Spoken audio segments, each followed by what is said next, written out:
ಇನ್ನು ಕನ್ನಡದಲ್ಲಿ ಪ್ರಜ್ವಲ್ ದೇವರಾಜ್ ಅವರು ಅಭಿನಯಿಸಿದಂಥ ಅತಿ ದೊಡ್ಡ ನಟ ಅಂತ ಹೇಳ್ಬೋದು ಮತ್ತು ಸಿಕ್ಸರ್ ಸಿನಿಮಾದ ಮೂಲಕ ಬಂದಂಥ ಅದ್ಭುತವಾದ ಕಲಾವಿದ ಇನ್ನಿಲ್ಲ ಅಂತ ಇಡೀ ಸಾಮಾಜಿಕ ಜಾಲತಾಣದಲ್ಲಿ ಬರ್ತಿತ್ತು. ಇದರ ಬಗ್ಗೆ ಸತ್ಯಾಸತ್ಯ ಏನಂತ ನೋಡೋಣ ಬನ್ನಿ. ಅದಕ್ಕೂ ಮುನ್ನ ನಮ್ಮ ಚಾನಲ್ ಸಬ್ಸ್ಕ್ರೈಬ್ ಮಾಡಿ ಸ್ನೇಹಿತರೆ. ಇನ್ನು ಪ್ರಜ್ವಲ್ ದೇವರಾಜ್ ಅವರು ತಮ್ಮದೇ ಆದಂಥ ರೀತಿಯಲ್ಲಿ ಛಾಪನ್ನು ಮೂಡಿಸಿ ಸಾಕಷ್ಟು ದೊಡ್ಡ ಮಟ್ಟಿಗೆ ಹೆಸರು ಕೂಡ ಮಾಡಿರೋದು ಅತಿ ದೊಡ್ಡ ಕಲಾವಿದ ಅಂತಲೇ ಹೇಳ್ಬೋದು.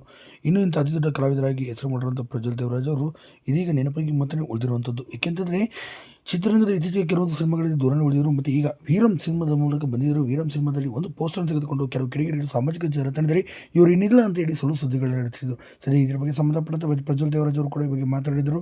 ಅವರು ನಗ್ನಾತಿನ ಉತ್ತರ ಕೊಟ್ಟರು. ನಿಮಗೆ ಅದ್ರ ಏನು ಖುಷಿ ಸಿಗುತ್ತೋ ಗೊತ್ತಿಲ್ಲ, ಒಬ್ರಿಗೆ ನೋವಿಸೋದ್ರಿಂದ ನಿಮಗೆ ಅದರಲ್ಲೇ ಖುಷಿ ಅಂದರೆ ಹಾಗೆ ಇರಿ, ಇನ್ನೇನು ಮಾಡೋಕ್ಕಾಗಲ್ಲ, ನಿಮಗೆ ಹೇಳೋದಕ್ಕೆ ಆಗಲ್ಲ ಅಂತೇಳಿ ಹೇಳಿದೆ. ಅಷ್ಟೇ ಅಲ್ಲದೆ ನನ್ನ ಈಗ ಮುಂದೆ ಇನ್ನೊಂದು 15 ದಿನಗಳಲ್ಲಿ ಕರಾವಳಿ ಸಿನಿಮಾ ಕೂಡ ಬರ್ತದೆ. ಕರಾವಳಿ ಸಿನಿಮಾಗೆ ನಿಮ್ಮೆಲ್ಲರ ಪ್ರೀತಿ ಸಪೋರ್ಟ್ ಹೀಗೆ ನಮಗೆ ಮಾಡಬೇಕು.